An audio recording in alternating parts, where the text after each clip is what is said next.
पण ही बाजारपेठ आहे. या बाजारपेठेमध्ये इकडे 22 इकडे 22 44 दुकान आहेत. 44 दुकानामध्ये कुठल्याही दुकानावरती आपल्याला कोरीव बांधकाम पाहायला मिळत नाही. या दुकानावरती कोरीव बांधकाम पाहायला मिळतं. हे नागापा सिटी कर्नाटकचे व्यापारी होते. बाजारपेठेला काही कमी जास्त लागलं तरी आणून द्यायची. एक दिवशी असं झाला की नागापा सिटी या बाजारात आले. ज्याने ताजमहल बांधला त्याची 3 बोटं कलम केली. ज्याने रायगड बांधला त्यांना नावाची पाटी तर दिलीच. मग राजाने नागापा सिटीला सांगितलं.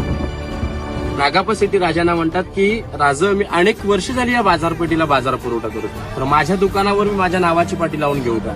नावाची व्यापाऱ्याची नावाची पाटी देणं शक्य आहे का? पॉसिबल आहे? नाही ना. कारण व्यापारी आहेत, ज्याने स्वराज्यासाठी रक्ताचे पाठ घालेल त्यांच्या नावाची पाटी नाहीये. नाहीतर आपल्या राजांच्या कुठल्या गडावरती नावाची पाटी नाही.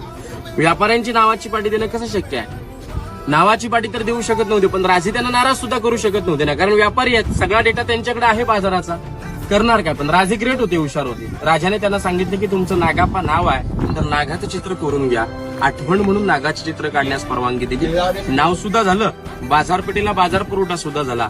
समोरच्याला कळालं सुद्धा नाही. पहा बघा, त्यालाच तर म्हणतात एका दगडात 2 पक्षी मारणं. नागापा सिटी बी खुश, बाजाराला बाजार सुद्धा चालला.